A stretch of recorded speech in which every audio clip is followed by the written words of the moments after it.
Shalom untuk kita semua. Hari ini, Senin 21 April 2025, saya Pendeta Stefanus Surlia mengajak Bapak Ibu Saudara-saudari untuk mengikuti renungan harian yang diberikan oleh Majelis Sinode GKO di Indonesia dengan berpedoman pada pola pembacaan Alkitab 4M, yaitu menerima, merenungkan, melakukan, dan membagikan firman Tuhan. Mari kita berdoa.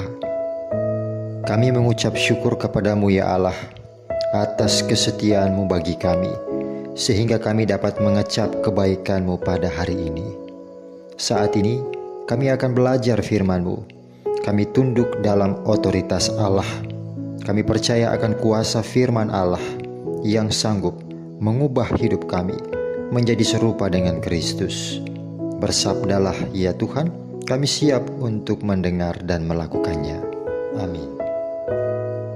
Hari ini tema renungan kita adalah Yesus Kristus, Tuhan semua orang.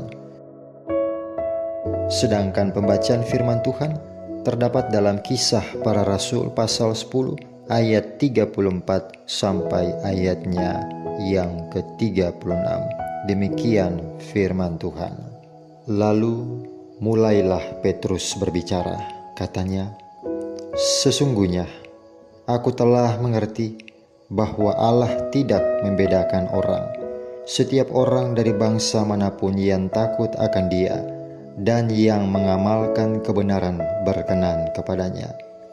Itulah firman yang Ia suruh sampaikan kepada orang-orang Israel, yaitu firman yang memberitakan damai sejahtera oleh Yesus Kristus yang adalah Tuhan dari semua orang."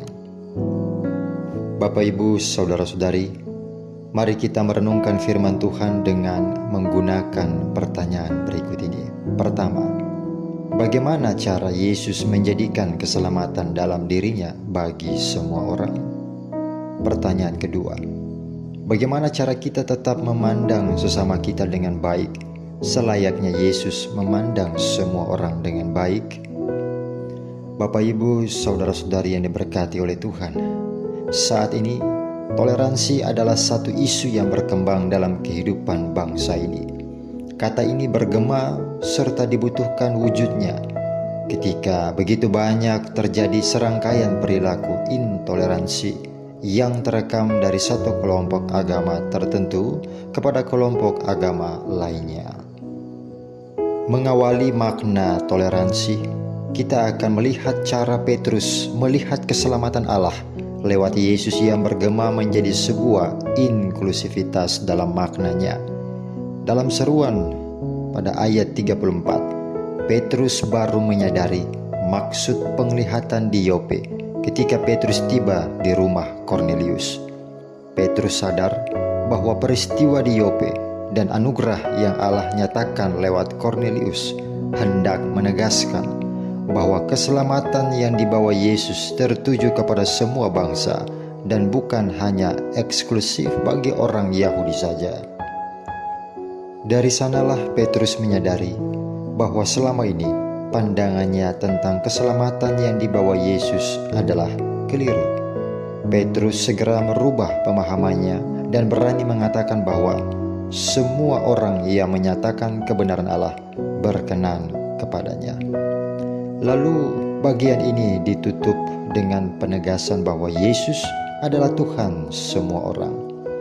Hal ini hendak menunjukkan keterbukaan Yesus menerima semua lapisan masyarakat yang bersedia menerima dan memberi diri ada dalam persekutuan dengan Roh Kudus.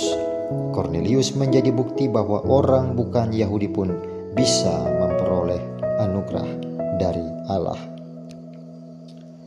Menyadari hal ini, sikap toleransi kiranya juga menjadi landasan bagi kita untuk bersikap dan berlaku dimanapun kita berada, secara khusus dalam tugas kita sebagai orang percaya. Dalam persekutuan, hendaknya kita menerima semua orang untuk ada dalam persekutuan bersama dengan Allah. Keterbukaan Allah lewat keselamatan yang Yesus nyatakan menjadi bukti bahwa Allah memandang semua kita sama di matanya.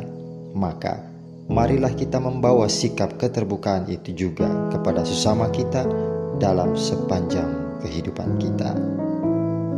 Bapak, Ibu, saudara-saudari, tidak dapat dipungkiri bahwa kita hidup di era global yang serba terbuka, era informasi yang melampaui batas-batas wilayah.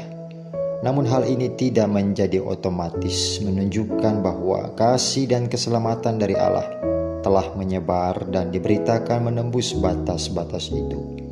Seringkali manusia menciptakan batas-batas tertentu yang justru menghalangi penyebaran berita kasih dan keselamatan dari Allah bagi bangsa-bangsa.